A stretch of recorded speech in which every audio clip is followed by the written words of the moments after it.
listen up, because I'm only going to say this once. Good afternoon, everyone. This is Daniel Rucker on True Table. Before I get started, I am triggered. I'm on 10 times 10. Like I'm on 10. That's what I'll say. I'm on 10 times 10 times 10. Why, you may ask? I'm gonna get to that. But before I do, go ahead and hit the like button. Go ahead and subscribe. I told you guys I'm gonna keep coming to you with this content. I have so much to say. I have so much on my mind. There's so much that I observe. There's so many things that I encounter. But today, what I'm talking about is a topic I know all too well. And that is black people. What is wrong with black people? All right, we're gonna go in. We're gonna get started. Some may be asking, why do you feel compelled to talk about this, Daniel? I'm gonna tell you why I feel compelled to talk about this. So I was on my way home today, and I was observing one of the many content creators that I was listening to. They were actually talking about one of my favorite content creators, Mr. Kevin Samuels.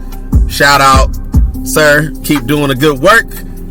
But it was a review because since this man has been speaking his truth, it has been such a viral impact to the world. Like, people are being affected, people are having conversations, people are now questioning certain things, and I'm thrilled. I'm thrilled about it because a lot of what he talks about, I actually have been talking about for quite some years.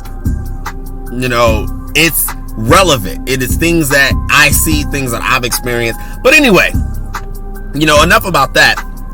Why I felt compelled to talk about this was because one of the review videos for what Mr. Kevin Samuels talks about, it was a panel of people. I'm not going to shout out the content creator's channel, but it's on. If you jump on YouTube and look up Kevin Samuel reviews or, you know, rebuttals or whatever, I'm sure one of them will come up. But anyway, there was a young lady on there, and it was a panel of 4 people, if I'm not mistaken, 3 men, one young lady. And the young lady was talking about how she didn't subscribe nor agree with what he was saying because he speaks to a specific demographic of people that, in her opinion, she felt were single. She felt that they were single, and she said specifically that she's concerned about any women who feel it necessary to listen to. Anyway, she was talking about how she doesn't understand why women would listen to this man because his information is not valid. He is not someone who is credible. He's not someone who exemplifies an example or a standard or any validity to his information. And that set me off. That sent me to levels. Like, I had to pause. I had to pause the channel. And I'm going to tell you why. Because my people, black people, do this all the time. All the time. They talk about how legitimate you have to be. They talk about how you have to represent the standard or excellence. And let me explain to you, for those of you who don't quite understand where I'm coming from. See, my people have a tendency to try to take something and make it, how you want to put this, Daniel? Make it be more than what it needs to be. So I'll give you an example. You can have a business. I like using business. For those who are listening to the sound of my voice, if you're new to the channel and you know you're rocking with me, great. I like to use examples. I like to use movie references. I like to use business references because a lot of these things people can understand. But my people have a tendency to, even you could be a business owner. You could have a legitimate business, register with the state. You know, you got you a tax ID number. You got you a bank account, corporate line of credit, whatever, right?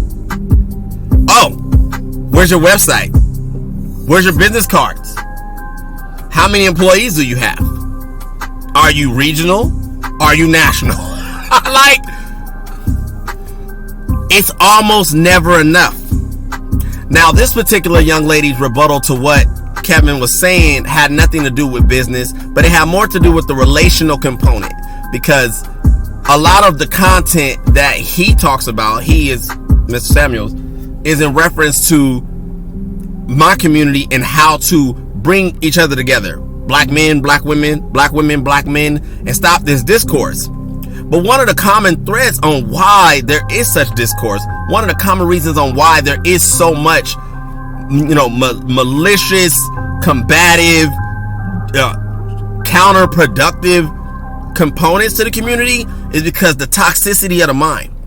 There is so much poison in the mindset of most of my people here, and a lot of it has to do with historical things. A lot of it has to do with circumstances. A lot of it has to do with how they were raised. But the problem is that there's always this overly verbalized, how would I say, mantra of sorts, where they'll always say, "Oh, I wasn't raised with my dad. I didn't have a dad. Single parent home. Okay. I grew up in the hood. Okay. I didn't have a good example. I don't know what real relationships look like. Okay. I'm gonna call BS, because even though those are variables, even though those are things that have to do with the way a person enters into the world, you can't control your circumstances. You can't help what you were born into. You can't help that. That is what it is. But there is a certain point to where you become aware of self, aware of the toxicity that you possess, aware of the trauma that you possess, aware of the examples that you had or did not have, and you start to try to identify excellence in the world and find you an example, find you something that is actually going to work to help progress your life. So let's keep it on this relational thing for a moment, because I could talk about this. Considering the fact that I'm a chocolate man, I have an extended amount of experience when it comes to my people, black people, okay? The relationship component on why things have changed so much is multifaceted. It's not one thing, it's multiple things. It is history, it's industrial, it is societal, it is emotional, it is spiritual, multifaceted, definitely multifaceted. But the biggest problem that I have being a young man, I'm not even 40 yet, I'm 35 years old, and I've been hearing the same thing since as long as I can remember in regards to just those things I said a moment ago. Oh, I grew up without my father. I grew up in bad circumstances, grew up around drugs, grew up around gangs. My mama was on drugs, my daddy, all of that. I get it. I understand. I definitely understand. However, when there is examples of people who aren't necessarily exemplifying those traits, and they just so happen to wear your same skin, come from similar backgrounds, maybe not exact, but similar. They're aware of what it is to be black in this country. They're aware of some of the interactions you're gonna have, the variables, the circumstances, things like running into the police, being followed in stores, being looked at funny when you walk into cultural locations that you're not supposed to be there. All of those things. It's still not enough. It's still not enough, because if it's not exactly how they feel it should be, and I said feel it should be, then it's rejected. It is taken and it's dismantled. It's pulled down, it's ripped apart, it's stumped on, and it's said it's not good enough. It's said that, no, well, that's not it. They don't get it. Oh, they didn't have my same exact scenario. Well, I grew up in Compton. They grew up in Carson. I'm from Chicago. They're from San Diego. Like, with my people, there's always gotta be a competition of whose struggle is bigger, whose struggle is worse, who had it worse off, and that mess is sickening. It's exhausting. It's dumb. It's counterproductive. It poses nothing on what is going to be the antidote for the nonsense that goes on in a lot of my people's mind, body, heart, spirit. Because the simple fact is that you are responsible for your own freaking results, your own progress. So again, I'm gonna keep it on this relational thing. And like I told you guys when I started, I'm on 10 times 10 times 10. This one is very dear to me, not because I'm a black man only, but because of the fact that it is disturbing for a person like me who knows that you only get out what you put in. You have to work in order to get results. If you want results, you gotta do something. If you want to have a good jump shot, you gotta go to the court. If you want to be a good boxer, you gotta get in the ring. If you want to have a good outcome and have good relationships, meet great people, you have to be developed. You have to be open to that, ready for that, prepared for that. And a lot of my people aren't prepared. They don't need to be dating people. They don't need to be involving themselves with nobody, because there's too much that has not been done at the ground level. You know how we got this thing called school? I'm not a fan of school per se, but I'm gonna use it as an example. The reason why I say I'm not a fan of school, because I feel like it's a glorified component of structural limitation. But that's a topic for another discussion. But I'm gonna use it for this example. The one thing I do like about school is school gives you a structure to identify and understand progression. So you have K through 12. K through 12 is very simple to understand. You start here and you should end up here. Each year you should be learning more, growing more, grabbing more. And if you miss something, if you don't pass the test, if you can't hack it at grade 3 or 3rd grade, 4th grade, 5th grade, 8th grade, you don't progress. You do not get to move on just because you're cute or just because they don't want to hurt your freaking feelings. You have to pass the test. At every point in life, you do not get anything unless you pass the test. You can feel all day that you want to drive a car. You may be, in your mind, a NASCAR driver. You may actually be that good in your mind. But guess what? Until you take the exam and go take a driver's test, they will not issue you a license to operate a motor vehicle. And for some odd freaking reason, my people seem to always miss that one key component. That one component right there. What is that key component, Daniel? That there is always cause and effect.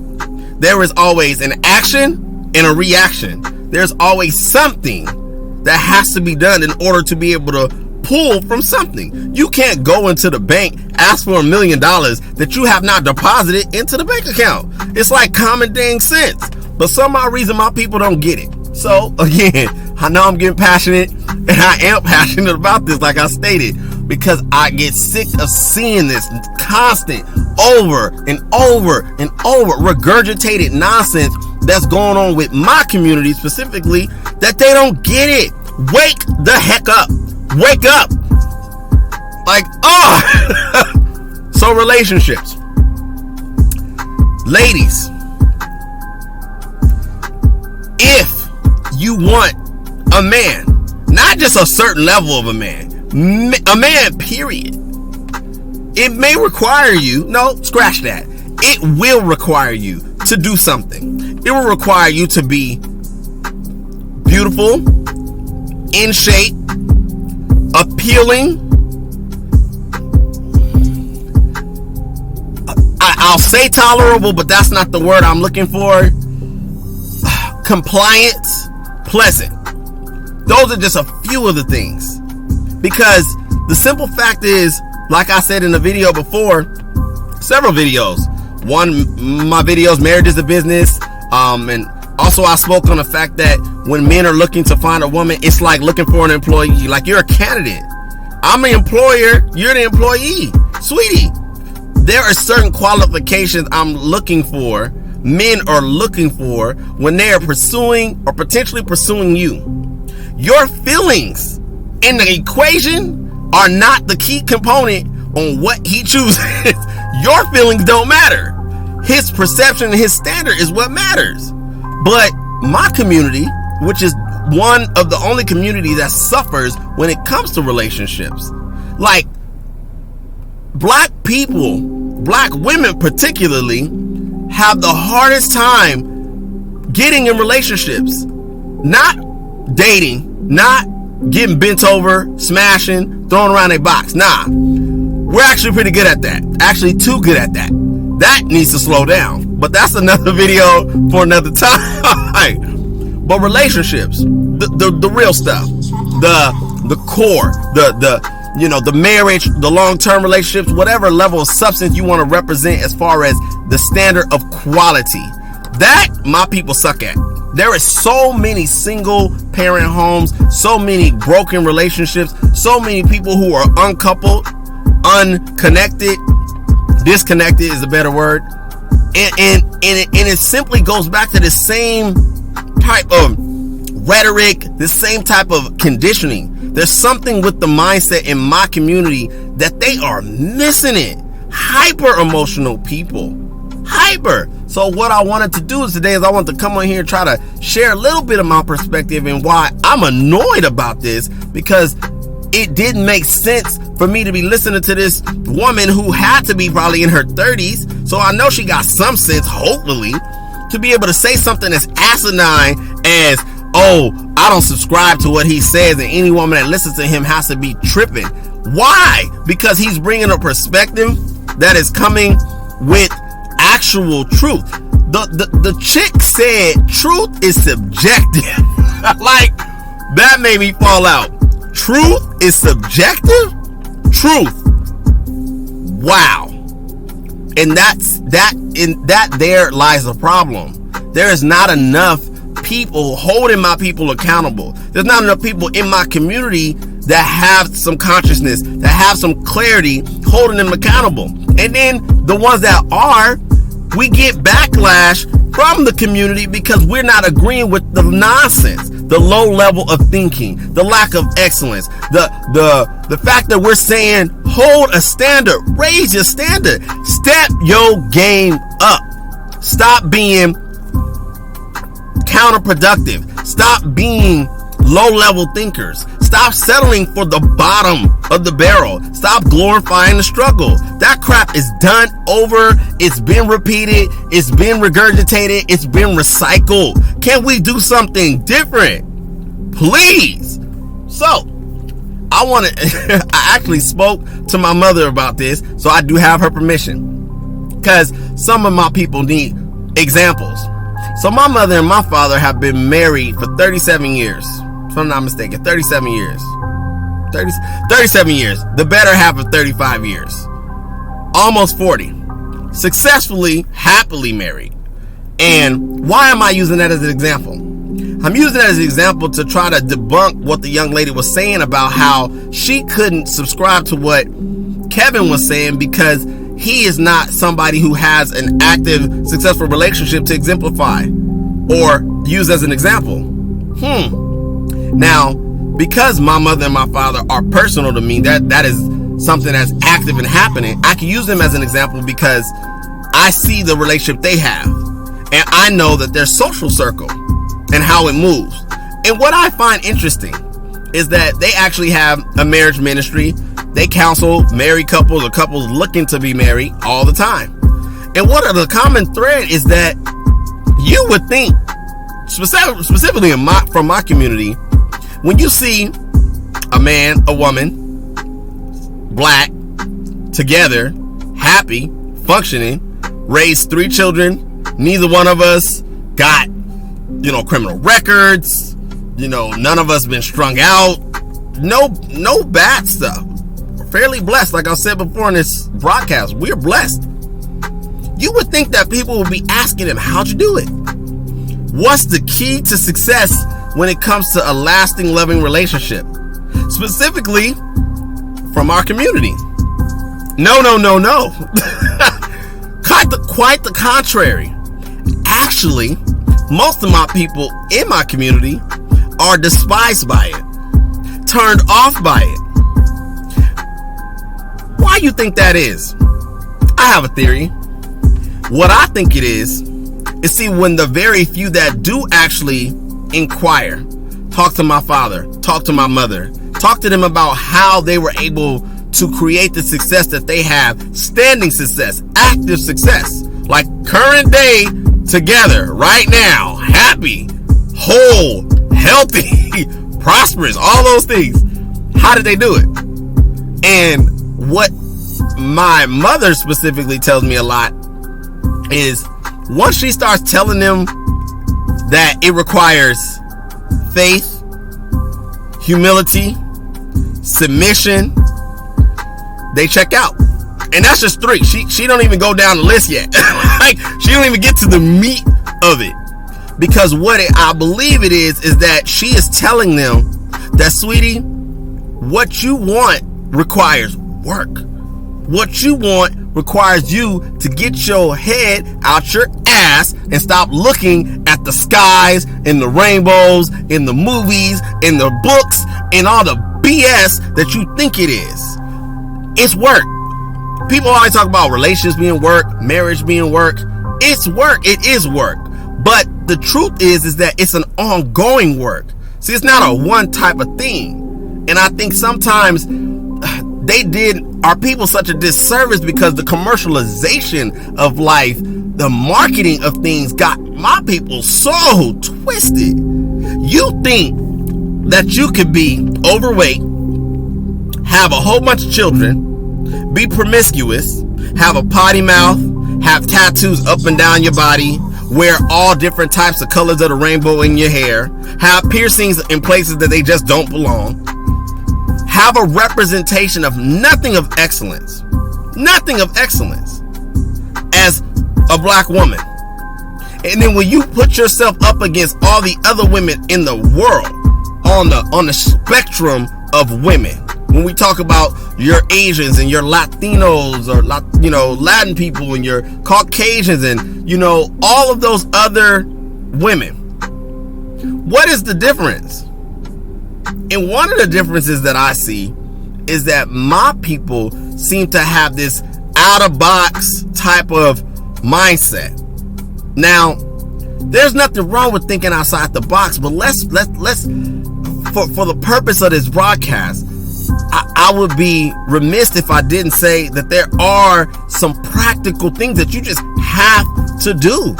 There are some practical things that you have to do. You can't experience certain levels of results or success without some level of practicality. Like exercise and diet. Like, you want your weight to drop magically, but you don't want to do anything to make that happen. You just want to eat whatever you want, don't work out, go to sleep, and crap's just weight's just supposed to drop off. It don't work that way. And it's like that in every component of life, people. And I don't understand why my people struggle here. It's very simple stuff, very simple applications. And the reason why I was so triggered about this is because, like I said earlier, I'm a person from the community, and I see this with just my own interactions, me being a black man. It's like there's always some excuse of why you can't do better. Like we don't all have certain levels of situations that require us to work past them. Nobody's gonna give you crap. Stuff's not gonna be fair. No, it's not gonna be easy. But the one thing that I think that is a separator for my people and a lot of people is my people are just too freaking emotional. You need to stop being so hardwired in the touchy-feely, fluffy stuff. Life ain't fluffy. It ain't rainbows and sunshine. Ain't no Care Bears out here handing out hugs. That's nonsense. This is what it is. And I know for those people who are listening to the sound of my voice right now in this broadcast, well, you coming across a little emotional, you passionate, you screaming and all that. I am passionate. Yes, I am. And I am very much driven behind this, but it's the message of what I'm trying to convey. I'm passionate and my voice is elevated and there's emotion behind it, but it's for progress.